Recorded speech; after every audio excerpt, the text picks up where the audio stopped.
नमस्कार। आज का अपना विषय है भारतीय संविधान की प्रस्तावना। भारतीय संविधान की प्रस्तावना नेहरू जी के उद्देश्य प्रस्ताव पर आधारित थी और इसे संविधान की आत्मा कहा है ठाकुर दास भार्गव ने। सबसे पहले अपन ये चर्चा करते हैं कि क्या भारतीय संविधान की प्रस्तावना संविधान का भाग है या नहीं है। तो इस संबंध में दो केस बहुत ही महत्वपूर्ण हैं। पहला है बेरुवाड़ी केस। बेरुवाड़ी केस 1960 में बंगाल वर्सेज भारत सरकार। बंगाल वर्सेज भारत सरकार। बेरुवाड़ी केस में सुप्रीम कोर्ट ने निर्णय दिया था कि प्रस्तावना भारतीय संविधान का भाग नहीं है। लेकिन इसके बाद एक और केस जिसका नाम है केशवानंद भारती केस। केशवानंद भारती केस 1973।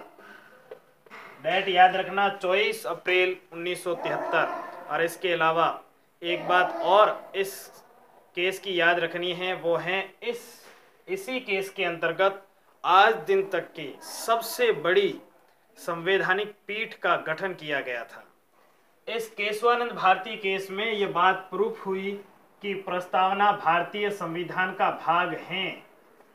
भारतीय संविधान का भाग है और संविधान का भाग है तो संसद इसके अंतर्गत अनुच्छेद 368 के तहत प्रस्तावना में संशोधन कर सकती है। और इसी बात के आधार पर 42वां संविधान संशोधन 1976 की धारा 2 जो कि लागू हुई थी 3 जनवरी 1977 से, लागू हुई थी 3 जनवरी 1977 से, के तहत 3 शब्द संविधान की प्रस्तावना में जोड़े गए। वो तीनों शब्द थे समाजवादी, पंथ निरपेक्षता और अखंडता। समाजवादी, पंथ निरपेक्षता और अखंडता, ये 3 शब्द भारतीय संविधान की प्रस्तावना में जोड़े गए। प्रस्तावना में अभी तक एक बार ही संशोधन हुआ है और वो था 42वां संविधान संशोधन 1976। इसकी धारा भी याद रखना, धारा 2 जो कि 3 जनवरी 1977 से लागू हुई थी।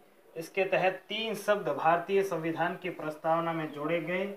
वो तीनों शब्द थे समाजवादी, पंथ निरपेक्षता और अखंडता।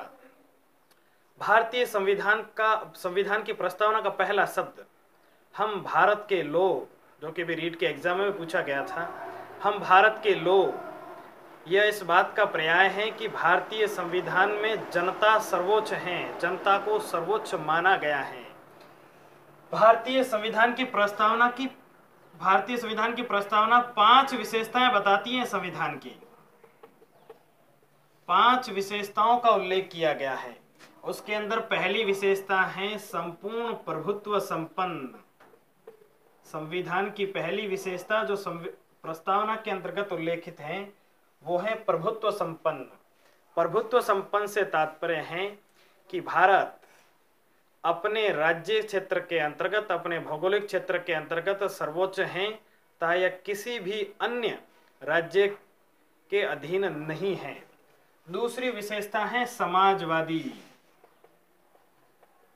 और यह विशेषता लोकतांत्रिक समाजवाद अपनाया गया है। भारत में लोकतांत्रिक समाजवाद की स्थापना की गई है। और तीसरी विशेषता जो है भारतीय संविधान की वो है पंथ निरपेक्षता।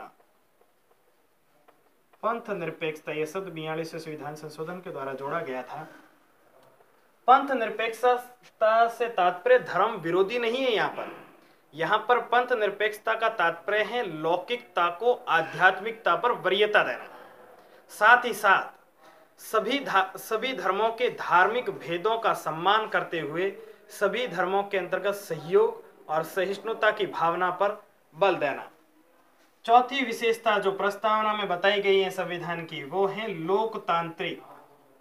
इसका तात्पर्य है भारतीय संविधान में या भारत में लोकतांत्रिक शासन प्रणाली अपनाई गई है जिसमें जनता सर्वोच्च होती है। और पांचवी जो विशेषता है वो है गणतंत्र। भारतीय संविधान में गणतांत्रिक शासन प्रणाली अपनाई गई है। गणतंत्र का तात्पर्य होता है ऐसा राज्य जिसका सर्वोच्च पद, जैसे भारत में राष्ट्रपति हैं, वो जनता द्वारा प्रत्यक्ष या अप्रत्यक्ष रूप से चुना जाता है। और भारत भी एक गणतंत्र है जिसका सर्वोच्च पद राष्ट्रपति का चुनाव जनता द्वारा अप्रत्यक्ष रूप से होता है। उसके बाद विशेषताओं के बाद अपन जाते हैं जो कि प्रस्तावना में न्याय, 3 प्रकार के न्याय की बात की गई है।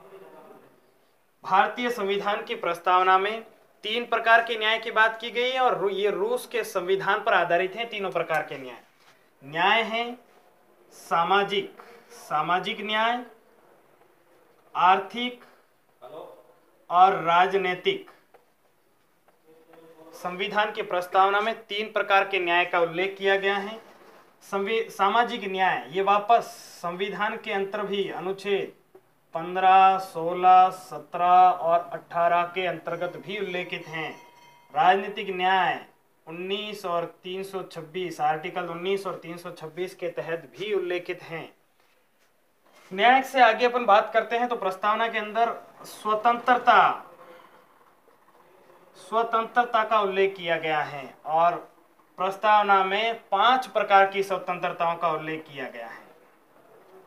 उस 5 प्रकार की स्वतंत्रताओं में पहली है विचार की स्वतंत्रता, विचार, अभिव्यक्ति, बोलने की। उसके बाद विश्वास कर सकते हो तुम किसी के भी ऊपर, धोखा मत खाना। इसके अलावा धर्म, किसी भी धर्म को मानने की तुम्हें स्वतंत्रता है। और उसके बाद उपासना की, जिस विधि से तुम उपासना करना चाहो कर सकते हो। लेकिन जैनों की एक उपासना पद्धति है संथारा, जिस पे थोड़ा बहुत विवाद भी हुआ था। सुप्रीम कोर्ट ने उसे अब अमान्य घोषित कर दिया गया है। उसके अलावा स्वतंत्रता के बाद बंधुता, 2 प्रकार की बंधुता का उल्लेख किया गया है भारतीय संविधान की प्रस्तावना में। और वो बंधुता है व्यक्ति की गरिमा और राष्ट्र की एकता और अखंडता को सुनिश्चित करने वाली बंधुता। एक तो व्यक्ति की गरिमा का ध्यान रखा जाएगा और इसके साथ ही साथ व्यक्ति की गरिमा के साथ ही साथ राष्ट्र की एकता और अखंडता को सुनिश्चित करने वाली बंधुता। और इसके अलावा समता, स्वतंत्रता, समता, बंधुता। समता भी 2 प्रकार की हैं। एक तो है अवसर की समानता या अवसर की समता। अवसर की समता के अलावा दूसरी समता है प्रतिष्ठा की समता।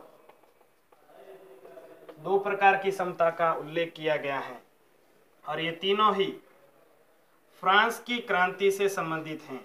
फ्रांस की क्रांति से प्रभावित होकर के तीनों शब्द लिए गए हैं। स्वतंत्रता, समानता और बंधुता फ्रांस की क्रांति का नारा था। इसके अलावा और भी बातें जो प्रस्तावना हमें बताती हैं। एक तो संविधान कब लागू हुआ था या कब बना था। तो संविधान हमारा 26 नवंबर 1949 को बनकर तैयार हो चुका था। इसके अलावा नीचे 3 शब्द और लिखे हुए हैं। हम इस संविधान को अंगीकृत, अधिनियमित और आत्मार्पित करते हैं। पहला शब्द है अंगीकृत करना। अंगीकृत करने का मतलब है स्वीकार करना। दूसरा है अधिनियमित करना। अधिनियमित का मतलब है उसे लागू करना। और तीसरा शब्द है आत्मार्पित करना।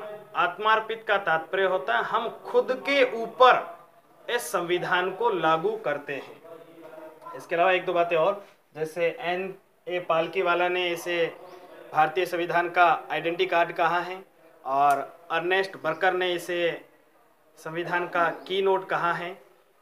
बस आज के लिए इतना ही। धन्यवाद।